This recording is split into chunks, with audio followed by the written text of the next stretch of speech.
Sing informasi siji iki ning garayaku miris karo nelongso nonton iki. Nek apa ning? Iki polahe Satreskrim Polres Gresik saiki terus ngelakokno preksoan nang 3 arek SD sing kompak nyolong Brownfit nang patang TKP sing siji. Arek SD ku nyolong. Masalah lah maling Brownfit cilik iki lho Cak ning ngedol kasil colongane barek rego 150.000 repis.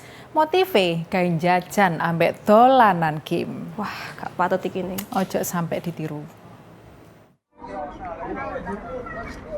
Wilayah Hukum Polres Gresik digawe jingkat kaget mulai nandangi kasus 3 arek SD kompak nyolong Brownfit ambek wis nglakokno aksine nang papat panggonan kedaden perkara utawa TKP sing seje.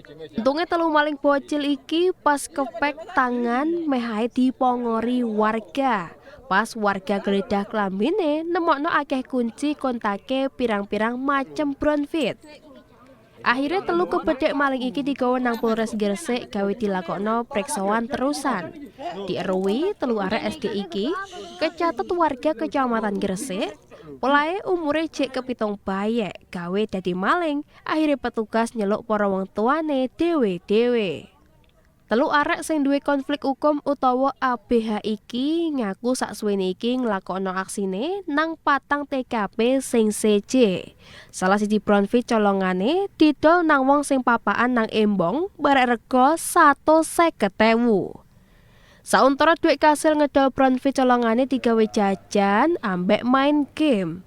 Sauntara iku AKP Abid Uwais Al-Karni Aziz, Kasat Reskrim Polres Gresik jelentrehno nek manut Undang-Undang Nomor 11 Tahun 2012, arek ngisor umur sing konflik karo hukum yaiku arek sing umure 12 tahun sampai 12 tahun sing dibedhek nglakokno kelakuan pidana. Dadi ketelu bocil nyolong Brownfit iki isok dikei sanksi pidana. Wis ajarane sopo arek iki kok iso sampai kompak nyolong Brownfit. Wis tak dongakno mlaku nang dalan lurus maneh ya rek. Muhammad Amin, JTV.